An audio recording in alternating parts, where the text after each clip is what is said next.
TJ Gadget Man. I'm here doing something a little different. I'm at a coin show down in Wilmington, Delaware with a good friend of mine, Kenny, which I never knew he really collected coins like this. I always seen it at the coin shop. I thought it was something interesting besides just metal detecting. There are some old Shipwreck coins here, some Spanish reals. I might even pick one up because it's a good price, and I think it's a 1729 or 1727. So anyway, without further ado, I'm going to go and see if I can get a hold of Kenny, who's in the background here, and see if he can show me some of his coins.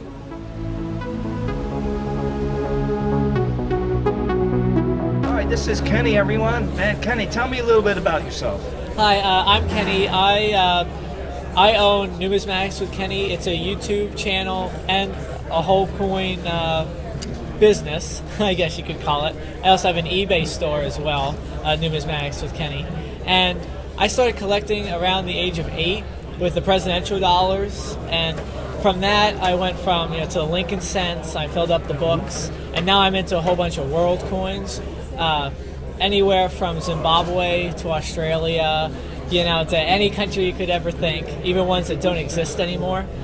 And I just find the history behind everything just so amazing, and all the details of the designs. American coins are nice, but there's such a variety in world coins that I find even nicer. Right now, this is the first time I've been to a coin show in quite some time, and I've seen some old Spanish coins, and I've seen some real neat stuff. And all I get to do is see them on Google, right? You're right. Yeah. Yeah. Got any cool ones? Actually, I do, right here. From 1727. There it is. Right there. It's a Spanish 2 reales. Unfortunately, it's hold, which hurts it a little bit. Right. But I think the coin looks really nice. It's from, I believe, Philip V. Okay. From his reign. And I see, like, when you connect the coin to the history, right, you can connect it to the ruler, or you can connect it to different world events, not just with Spain, but with other countries all around the world. Right. And now tell me, how did you find that one? I mean, we talked about this a little before, and how you find some of these coins. I actually found this one in a discount bin. It was, I know, it's a pretty nice one for a discount bin. But, I was looking through it. There were some lower end ones, and I saw this one. I was like, huh. Well, first of all, it's silver, and it's really old, even though it has a hole in it. I think the dealer thought since it had a hole in it, it's no good. It's no good, but I still find it very interesting. I have personal appreciation for it. I kind of like that one. I might even pick that one up, because I have not been lucky enough to find one, even though my buddies have. Yeah, it's pretty neat. And the amazing part is this coin was actually one of the ones that they used to circulate in America up until, I believe, 1857, when they stopped allowing it. People used this kind of currency in the colonies and in the early stages of America. Gotcha. Right up until around the Civil War. What, you got another one? You got another case over here. Actually, you got, yes. Matter of fact, you got this whole table. You're like on one end of this entire place here. I have a. Let's see. I have a lot. Right here it is. Sometimes it's tough to pick it out. Now these are fairly common, but I just love the toning on this one. This Maria Teresa Thaler. Gotcha. I believe this is a restrike just because of how nice it looks. But the original ones were made in 1780. How can you tell if it's a restrike? Does it? There's a certain like with the lettering. Oh, right. And like this one, you can tell it's pretty obvious because it looks proof-like. Right. So I couldn't imagine a coin from that old still being that good. proof-like still these days. Even though they're common, they're interesting because they used to trade them around the world, and so a lot of the old ones can be pretty worn, or you can find a nice restrike like this for under $30. So it looks just as nice. If people are metal detecting and they find coins, I know we do a lot of search like on the on Google and all that, but wouldn't it be better to also come to one of these shows? I mean, pretty much at a coin show, you have all the coins ready for you, almost. I mean, you have to be lucky to find exactly what you're looking for. Right. But also you have to be as a metal detector as well. Sometimes it it's nice to go to a show and like see what people have, and then maybe come back if you don't see the coin. Right. If you see world coin dealers, then you know, oh, they might have it, or you can ask them, you know, hey, I'm looking for one of these. Do you know anybody? And then they Right. can give you a lead. What show is it that we're at? Because I didn't even ask you that. We are at the Wilmington Coin Show in Wilmington, Delaware. And my father actually is the co-chairman, or the chairman of the show.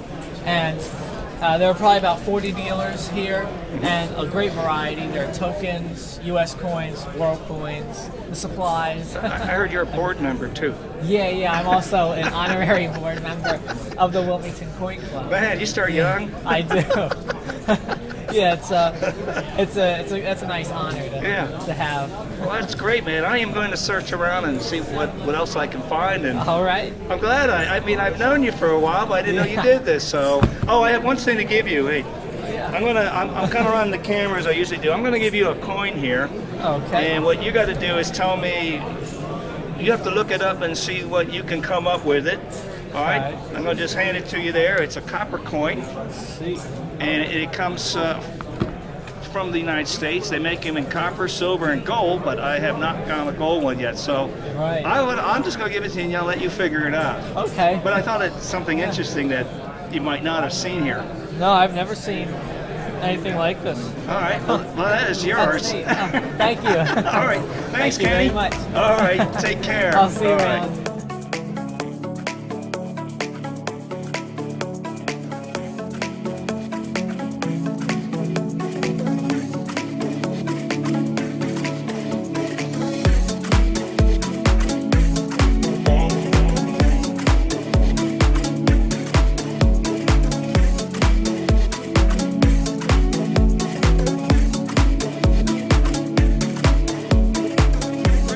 With Carl, and I'll give you his information in a minute, but he's got some great coins here. He's at the show. Carl, I was curious to see some of these coins that you had here. You were telling me about the history of them. This is from the CAZADOR. Right. Basically, the Spanish bought the Louisiana territory from the French before we did. This was shipment from Mexico to Louisiana to pay the French, but the ship never made it. They weren't sure if she was sunk by pirates or she went down in a storm. Now they're thinking she might have been sunk by pirates because they have not been able to find all the treasure. They found about half of it. We've been finding coins like that in Sea City, along with some of the others, but... This was our first money, basically. Spanish reals. Right. Would you like me to pull some out? Yeah, if you could pull some out, it would be awesome. These here, Good to see you. Thank you, man. I mean, you can look at the condition they're in. I'll just put them under the light here. For sea salvage, that's pretty damn good. Yeah. That's nice. 1783. It's got the Mexico mint mark Right, on it. the M on the back. Yep. Well, some of the coins we were finding looked like they were brand new, which was just like that, which is amazing. So they've been buried. Yep. Well, you talked about these coins back here at first. Right. Yeah. These are all from the CAZADOR here. Okay. Let me see, just That's a lower grade one. let me just hold that. Yeah, that's a little more like what I'm used to.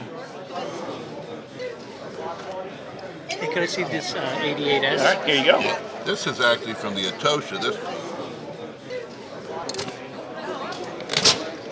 That's from the ATOCHA. Right, I see people that have that, yeah. That's nice. Look at that. And it's heavy too. It feels,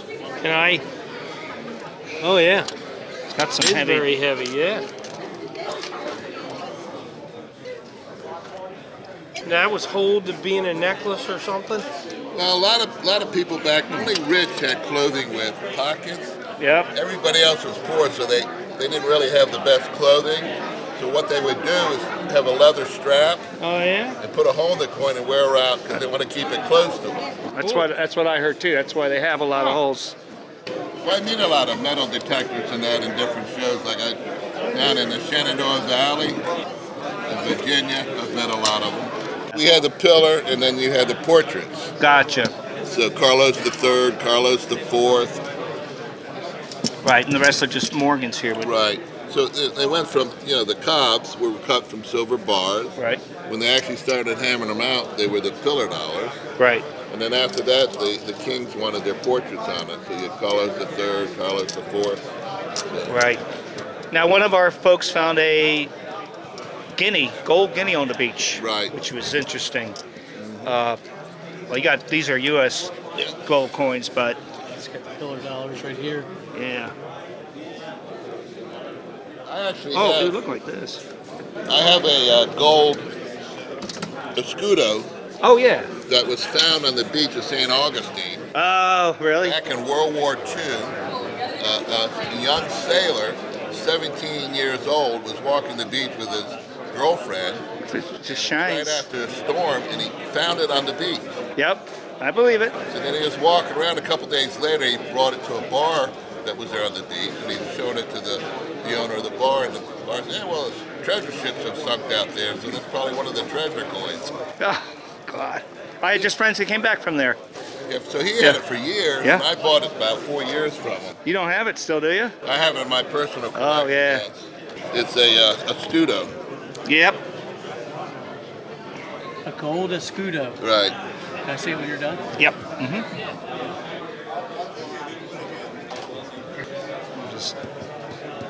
Hand stamped, Yep. hand hammered. Yep, the whole deal. That's great. Were all the realities hand hammered? During this time frame, yes. Okay. The ones after that had a portrait of the king on it. They were not. Okay. Carl, thanks for your time, man. That was a Anytime. real Appreciate it. pleasure and very informational. I watch your videos all the time. Oh, you do? Yeah. Those are bust halves. Bust halves. Look at that. Look at the condition of that. 1889? Oh, 1830 it says. Wow. So I highly recommend people coming out to some of these shows to actually touch and feel these coins rather than just looking up on Google and YouTube. 1835. Gorgeous. So how did you find these? I buy them from individuals, Okay, so and individuals found them in their house, or they just passed them down? passed them down. Wow, that's amazing. Boy, with Kenny, man, thank you. Oh, yeah. Thank you for Of course. showing thank us this. This is a vast place. you. It is. It's huge. I mean, I wasn't sure what to expect. I thought maybe there'd just be like a handful of dealers, but it's like an auditorium full of old coins, and I found Shipwreck coins, Spanish reals. Yeah, it's amazing. Like 40 dealers, and everybody has something different. Right. It's really amazing. So I hope. I wish you a lot of luck on this. And Thank you. You too. keep an eye out on your channel, and I ask Yeah. people to also maybe visit Kenny's channel, and I'll put a link down there below. And yes, we are going to go out and do more treasure hunting, and going to go to a museum in St. Thomas. And I heard there's one in Puerto Rico, and one of the dealers said there's a treasure museum in Puerto Rico. So Really? gotta look at that. That's neat. Until we find something, maybe Yeah. we'll just have to go to the museums for a while. Yeah, that's really nice. All right, that sounds man. interesting. All right, good Thank luck you with for having everything. me. All right, Thank you. take care. Till next time. TJ Gadgetman and Penny. Right, yeah.